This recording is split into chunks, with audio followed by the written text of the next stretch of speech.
Nós gostaríamos de iniciar essa reflexão da tarde com um poema que está na obra de Khalil Gibran, que trata do amor. Quando o amor vos fizer sinal, segui-o. Ainda que os seus caminhos sejam duros e difíceis, e quando as suas asas vos envolverem, entregai-vos. Ainda que a espada escondida na sua plumagem vos possa ferir. E quando vos falar, acreditai nele, apesar de a sua voz poder quebrar os vossos sonhos, como o vento norte ao sacudir os jardins. Porque assim como o vosso amor vos engrandece, também deve crucificá-los. E assim como se eleva à vossa altura e acaricia os ramos mais frágeis que tremem ao sol, também penetrará até as raízes, sacudindo o seu apego à terra. Como braçadas de trigo vos leva, malha-vos até ficardes nus, passa-vos pelo crivo para vos livrar do joio, mói-vos até a brancura, amassa-vos até ficardes maleáveis. Então, entrega-vos ao seu fogo, para poderdes ser o pão sagrado no festim de Deus. Tudo isso vos fará o amor, para poderdes conhecer os segredos do vosso coração. E por este conhecimento vos tornardes o coração da vida. Mas se no vosso medo buscais apenas a paz do amor, o prazer do amor, então mais vale cobrir a nudez e sair do campo do amor, a caminho do mundo sem estações, onde podereis rir, mas nunca todos os vossos risos, e chorar, mas nunca todas as vossas lágrimas. O amor só dá de si mesmo e só recebe de si mesmo. O amor não possui, nem quer ser possuído, porque o amor basta ao amor. E não penseis que podeis guiar o curso do amor, porque o amor, se vos escolher, marcará ele o vosso curso. O amor não tem outro desejo senão consumar-se. Mas, se amarem e tiverem desejos, deverão ser estes: fundir-se e ser um regato corrente a cantar a sua melodia à noite. Conhecer a dor da excessiva ternura, ser ferido pela própria inteligência do amor, e sangrar de bom grado e alegremente. Acordar de manhã com o coração cheio e agradecer outro dia de amor. Descansar ao meio-dia e meditar no êxtase do amor. Voltar a casa ao crepúsculo e adormecer, tendo no coração uma prece pelo bem-amado e na boca um canto de louvor.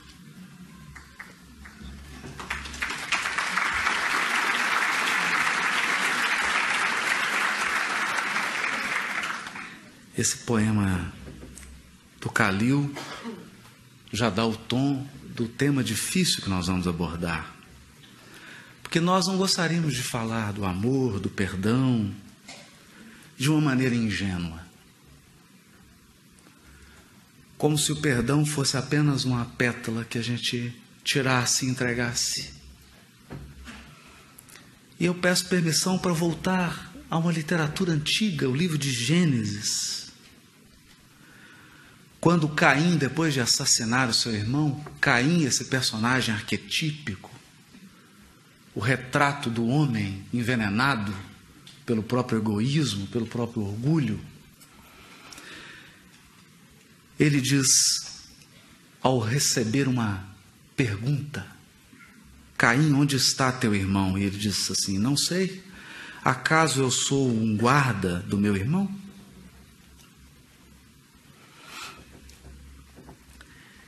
E quando ele é expulso da terra, ele mesmo confessa: minha culpa é muito pesada para suportá-la.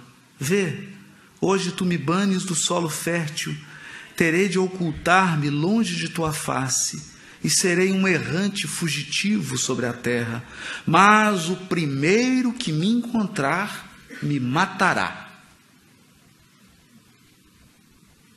E Deus lhe diz: quem matar Caim será vingado 7 vezes. E Deus colocou um sinal sobre Caim a fim de que não fosse morto por quem o encontrasse. 6 gerações depois. Porque Caim conhece a sua mulher e ela concebe, dá à luz a Enoque.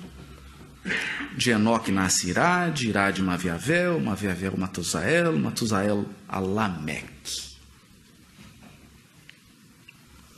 E Lameque segue a herança paterna e assassina não só homens, como crianças. E ele mesmo diz: eu matei um homem por uma ferida e uma criança por uma contusão. É que Caim é vingado 7 vezes, mas Lameque 70 vezes 7. E assim, através dessa herança de Caim e de Lameque, nós, ao longo de dezenas e dezenas e dezenas de encarnações, introduzimos um elemento espúrio na revelação divina. Um caminho marginal daquele proposto pela providência, pela sabedoria, pelo amor divino. O caminho do olho por olho, do dente por dente. Nenhuma proposta de vingança partiu do Criador. Quem gerou a vingança foi a culpa de Caim, 7 vezes. Quem gerou a culpa 70 vezes 7 foi um descendente de Caim. Mas isso não está na lei. O fato é tão curioso que no livro Boa Nova, psicografado por Francisco Cândido Xavier, Humberto de Campos retrata um diálogo entre Jesus e o seu apóstolo Tiago Menor. Aquele que ficou em Jerusalém, aferrado aos princípios da lei.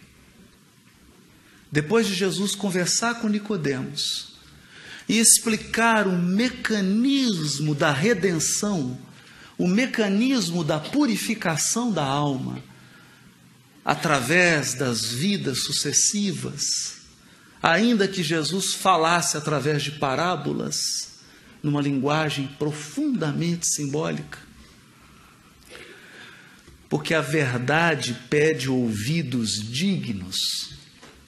A verdade é acessível, mas ela precisa ser acessada. Ela não brota nas campinas. É preciso merecê-la. Depois de ouvir toda essa explicação, Tiago se volta para Jesus e pergunta: Senhor, compreendo agora o mecanismo do resgate. Murmurou Tiago, externando a alegria do seu entendimento. Mas observo que, desse modo, o mundo precisará sempre do clima do escândalo e do sofrimento. Desde que o devedor, para saldar o seu débito, não poderá fazê-lo sem que outro lhe tome o lugar com a mesma dívida. Mesmo pensamento de Caim e de Lameque. Se eu matei, tem que ser assassinado. Se eu feri, tem que ser ferido. O mestre apreendeu a amplitude da objeção e esclareceu os discípulos perguntando: dentro da lei de Moisés, como se verifica o processo de redenção? Tiago meditou um instante e respondeu: também na lei está escrito que o homem pagará, olho por olho, dente por dente. parece que a resposta está correta. Mesmo hoje, depositários das bênçãos do conhecimento espírita, quantos de nós rapidamente não respondem? Como se dá o processo de redenção na lei? Olho por olho, dente por dente. Mas Jesus adverte, também tu, Tiago, estás procedendo como Nicodemos? Replicou Jesus com generoso sorriso. Está seguindo a mesma hermenêutica, a mesma interpretação de Nicodemos? Como todos os homens, aliás, tens raciocinado, mas não tens sentido. Ainda não ponderaste, talvez, que o primeiro mandamento da lei é uma determinação de amor. Amarás o Senhor teu Deus de todo o teu coração, com toda a tua alma, todas as tuas forças e todo o teu entendimento. Não é? Acima do não adulterarás, do não cobiçarás, está o amar a Deus sobre todas as coisas, de todo o coração e de todo o entendimento. Como poderá alguém amar ao Pai, aborrecendo-lhe a obra? Contudo, não estranho a exiguidade de visão espiritual com que examinaste o texto dos profetas. Quase nunca o problema está no texto. Na maioria das vezes, na exiguidade de quem o lê. Na estreiteza da visão espiritual. Todas as criaturas hão feito o mesmo, investigando as revelações do céu com o egoísmo que lhes é próprio, organizaram a justiça. A justiça, como o edifício mais alto do idealismo humano. E, entretanto, eu coloco o amor acima da justiça do mundo. E tenho ensinado que só ele, o amor, cobre a multidão dos pecados. Se nos prendemos à lei de Talião, somos obrigados a reconhecer que onde existe um assassino, haverá mais tarde um homem que necessita ser assassinado. Com a lei do amor, porém, compreendemos que o verdugo e a vítima são dois irmãos, filhos de um mesmo pai. Basta que ambos sintam isso, para que a fraternidade divina afaste os fantasmas do escândalo e do sofrimento. Em resposta ao ciclo do olho por olho e do dente por dente, do ciclo da justiça pelas próprias mãos, que a providência divina tolera e respeita, do vingar 70 vezes 7, Jesus contrapõe o perdão 70 vezes 7. Um perdão corajoso. Um amor não hollywoodiano. Um amor da poesia de Gibran. Um amor que nos purifica no fogo mais alto. Porque é preciso ter muita fé e muita coragem para perdoar. Para romper o ciclo das agressões mútuas. A lei de Talião é uma lei humana para conter o absurdo da desproporção da vingança. A lei de Talião foi criada para harmonizar o ímpeto da vingança. Naquele tempo, se alguém arrancava um olho, o vingador matava a família inteira. Não bastava a vingança. Ela era desproporcional. Mas o é até hoje. Porque isso não é passado, isso é presente.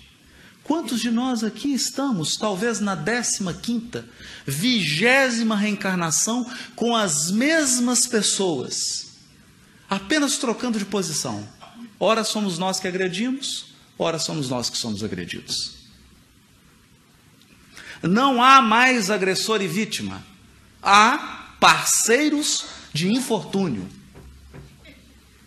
Parceiros de infortúnio. E não raro encontramos cônjuges, já estão casados pela 10ª vez, trocando espinhos.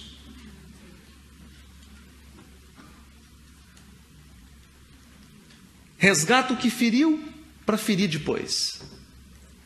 É apenas uma troca, num jogo sinistro, de olho por olho e dente por dente. Porque há uma contradição inerente nessa regra.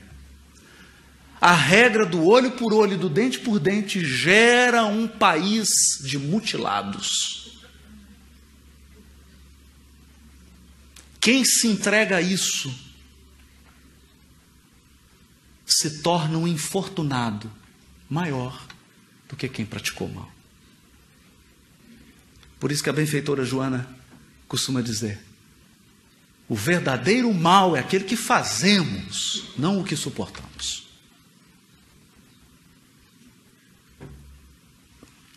Quando Desmond Tutu,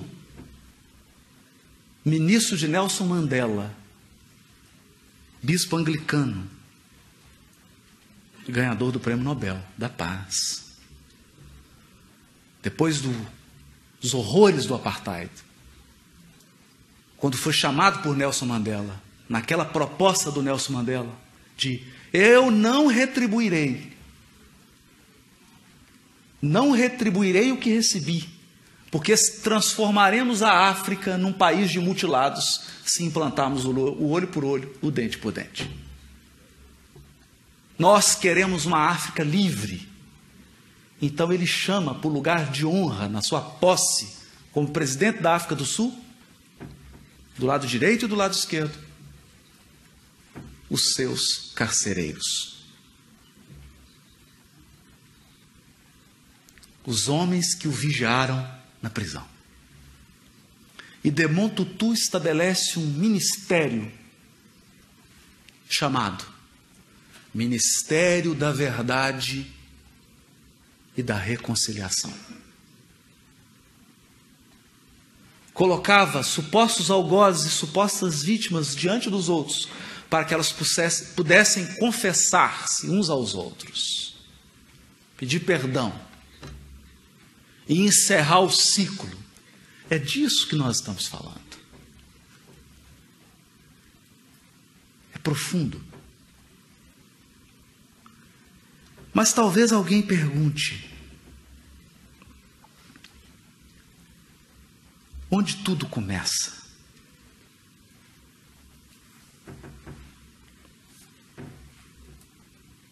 Quem começou a primeira ofensa? Porque nós avaliamos às vezes uma encarnação presente e ficamos nos questionando se esses estão juntos para algum tipo de reajuste. Onde tudo isso começou? E há um caso muito interessante. Está no livro No Mundo Maior. Camilo e Pedro. Um recebe o outro como um filho adotivo, o cria, dando o que podia, mas com as suas dificuldades. E o filho, sentindo-se injustiçado, filho adotivo, acaba assassinando o pai para ficar com todos os bens. E instaura-se naquele momento um processo obsessivo profundo.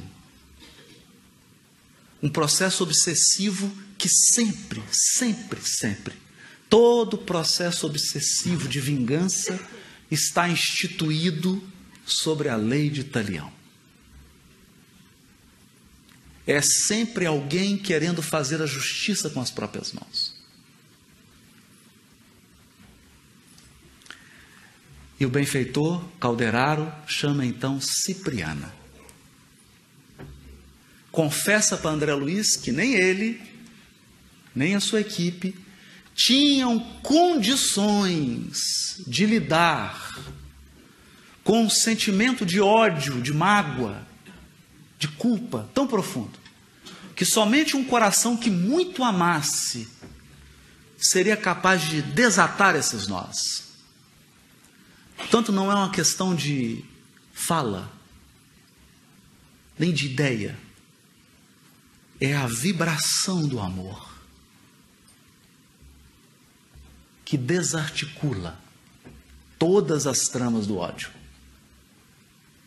E Cipriano então vem e começa a dizer para um dos parceiros de infortúnio, que nessa altura ela já havia esclarecido que não havia vítima nem algoz. Ambos eram escravos. Ela diz assim: contudo, Camilo, nossa palavra enérgica não se faz ouvir neste santuário à conta de juízo irrecorrível. És, acima de tudo, nosso irmão, credor de nosso afeto, de nossa estima leal. Com o te visitar, nosso objetivo é ajudar-te. Talvez recuse nossa aliança fraterna, mas confiamos em tua regeneração. Também nós, em épocas remotas, demoramos no desfiladeiro fatal a que te conduziste. Passamos longo tempo na atitude da serpente venenosa, concentrada em si mesma, aguardando o ensejo de exterminar ou de ferir. No entanto, o Senhor, todo misericordioso, nos ensinou que a verdadeira liberdade é a que nasce da perfeita obediência às suas leis sublimes, e que só o amor tem suficiente poder para salvar, elevar e redimir. Somos todos irmãos, suscetíveis das mesmas quedas, filhos do mesmo Pai. Não te falamos, pois, como anjos, senão como seres humanos regenerados, em peregrinação aos círculos maiores. E aí o obsessor se queda, não diante das palavras, mas do amor maternal dela. Um coração forjado na luta, porque ela também fora abandonada pelo marido, por todos os filhos, padeceu uma desencarnação no sofrimento, na solidão, experimentou esse amor de Deus, porque quando o espírito está nas faixas iniciais da evolução, ele experimenta o amor divino como um amor de uma babá.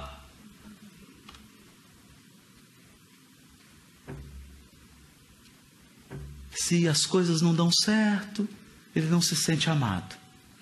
Mas à medida que o espírito progride e amplia a sua percepção da lei divina, é momento de lições mais profundas. É nessa hora que vale o poema. É nessa hora que nós somos eleitos pelo amor divino para o processo da transmutação, para a forja. E ele confessa para ela: quero ser bom e todavia sofro atrozes padecimentos. Se Deus é compassivo, por que me deixou ao desamparo? Porque a grande questão da lei divina é: por que Deus permitiu que eu fosse ferido? Essa é a grave questão. Ontem nós ainda comentávamos, o relacionamento primordial, o relacionamento base do espírito imortal é o seu relacionamento com Deus. Todos os outros relacionamentos decorrem desse. Todos os outros relacionamentos são consequência da nossa relação com Deus. E se essa relação deve se basear num clima de fidelidade, confiança recíproca e mútua, nós nos perguntamos: por que Deus permitiu?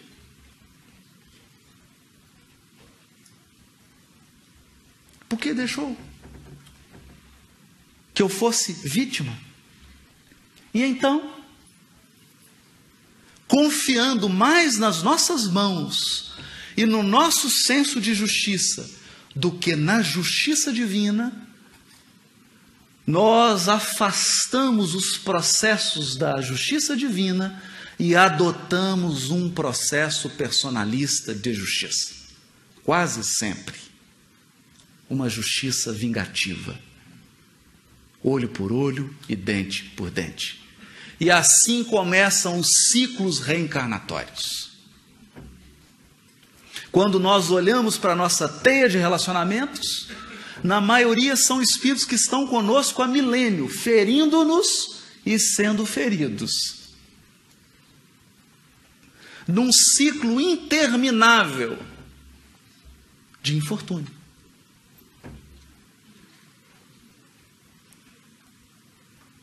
Porque a autotutela, a justiça pelas próprias mãos, só é capaz de gerar mais sofrimento e mais dor.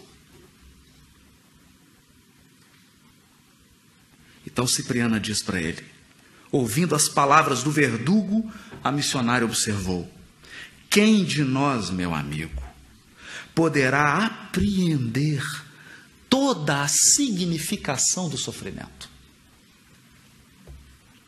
Indagas a razão porque permitiu o Senhor atravessasses tão dura prova. Imagina ser assassinado por um filho. Não será o mesmo que interrogar o oleiro pelos motivos que o compelem a cozinhar o delicado vaso em calor ardente? Ou inquirir do artista os propósitos que o levam a martelar a pedra bruta para a obra-prima da estatuária?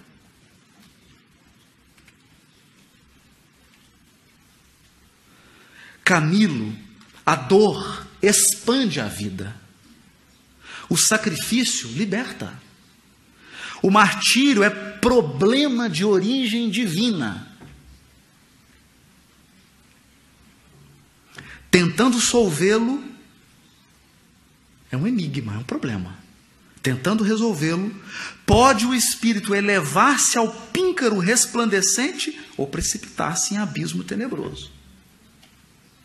Porque muitos retiram do sofrimento o óleo da paciência com que acendem a luz para vencer as próprias trevas, ao passo que outros extraem do sofrimento pedras e espinhos de revolta, com que se despenham na sombra dos precipícios. Chega o sofrimento, esse purificador, esse que expande a vida, e nós temos duas reações: retribuir na mesma moeda, gerando ciclos de escravidão espiritual, ou entrar no ciclo progressivo do perdão, elevando-nos acima dos agressores. Não é tarefa fácil, eu sei. O obsessor começa a chorar e a Cipriana diz para ele: chora, chora, desabafa-te. O pranto de compunção tem miraculoso poder sobre a alma ferida.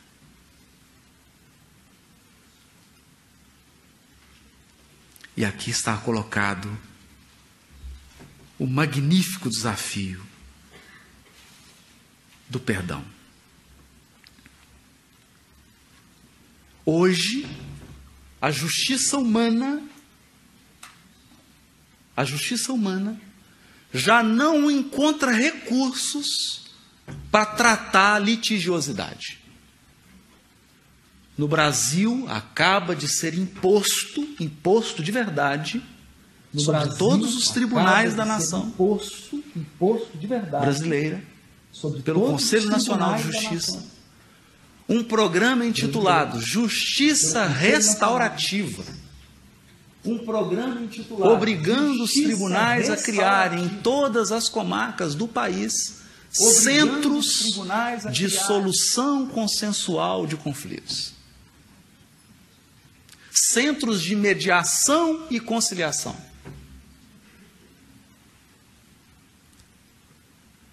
Porque há pouca experiência, eu sei, mas relevante, né?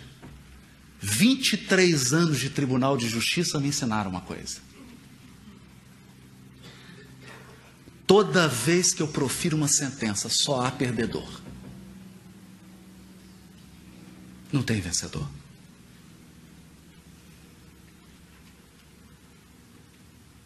Por outro lado, toda vez que as partes se entregam a um processo de composição, de construção da paz, de reconstrução da justiça, só tem vencedor. E o número de demandas cresceu tão astronomicamente no Brasil, que hoje se processa por qualquer coisa. As pessoas são incapazes de resolver os minúsculos problemas. Porque, como disse Jesus no livro Boa Nova, essa fala retratada por Humberto de Campos, os homens construíram a justiça como edifício do mais alto ideal.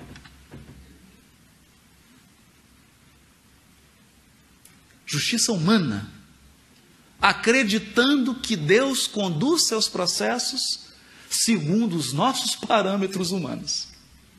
Mas não é bem assim. É o que Cipriana vai dizer para Camilo, o obsessor. Ele te assassinou, mas casou-se, recebeu 5 filhos, construiu um lar digno, está tentando regenerar-se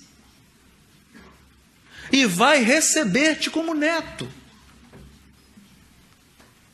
E tudo que ele te tirou, você receberá pelas vias da hereditariedade legal. Mas que gênero de justiça é essa divina?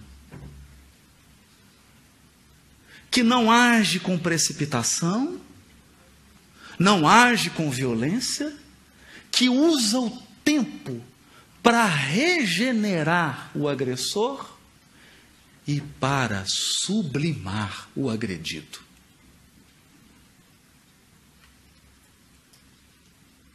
Tem dor? Tem dor.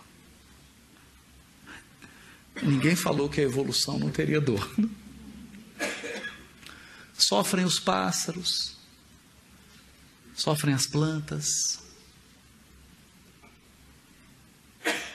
O crescimento implica uma carga de sofrimento.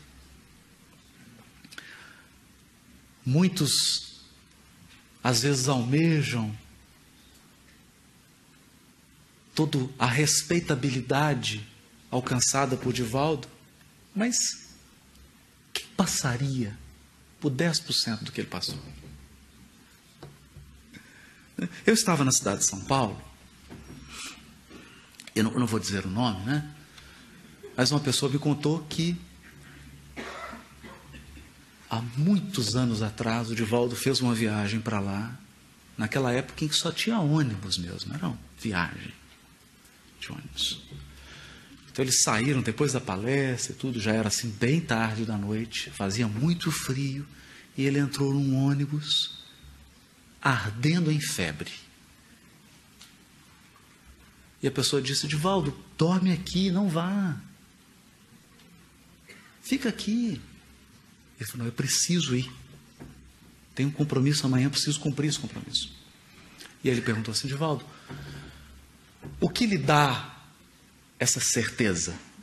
Ele disse: Joana. Entendem?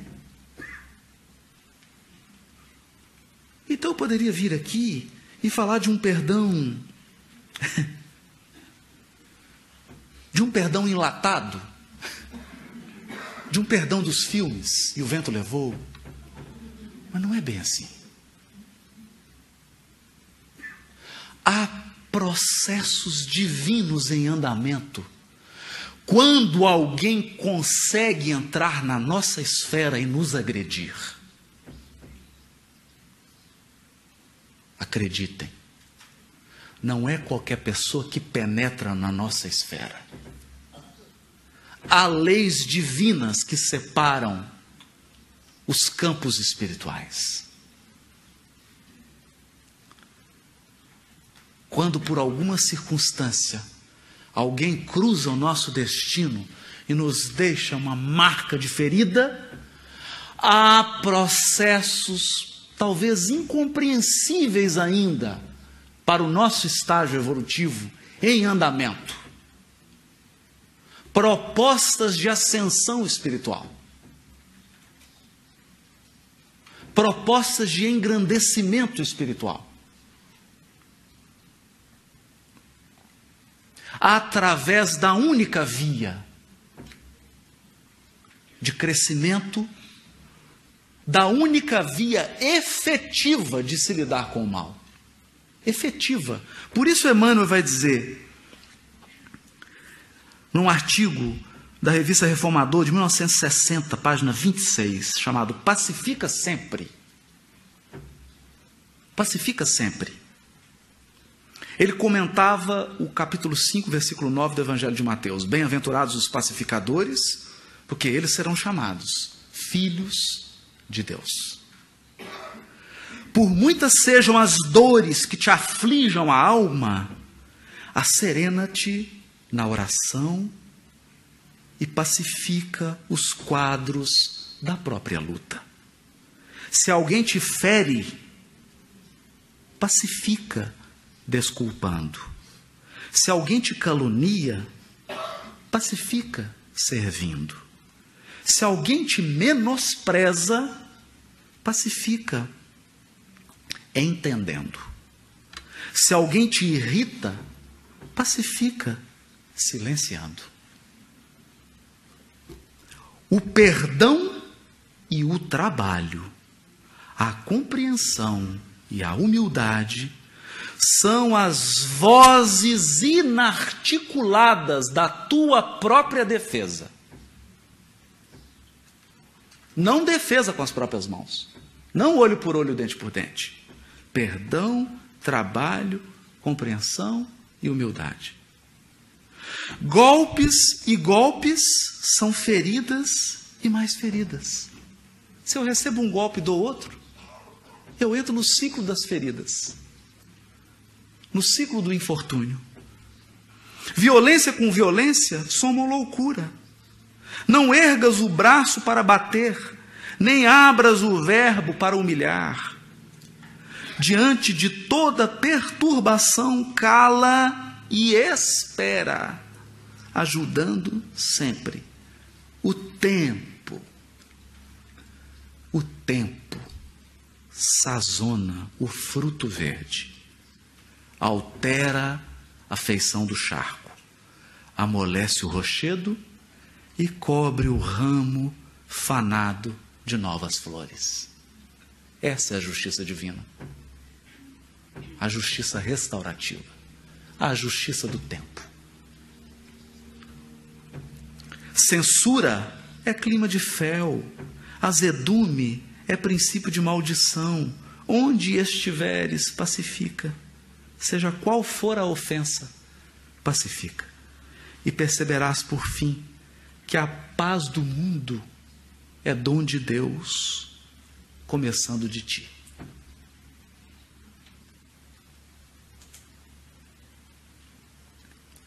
É por essa razão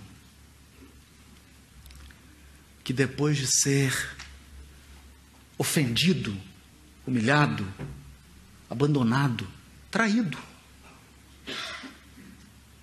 as palavras finais do Mestre foram palavras de perdão. Era a lição derradeira do Evangelho. lição derradeira, desse guerreiro. Porque guerreiros que empunham espadas para ferir são crianças frágeis. As verdadeiras lutas da nossa evolução espiritual representam absorver injúria e devolver o bem. É isso que separa espíritos infantis de filhos de Deus. Eu sei. O processo seletivo não é assim tão simples. Talvez essa não seja uma palestra agradável.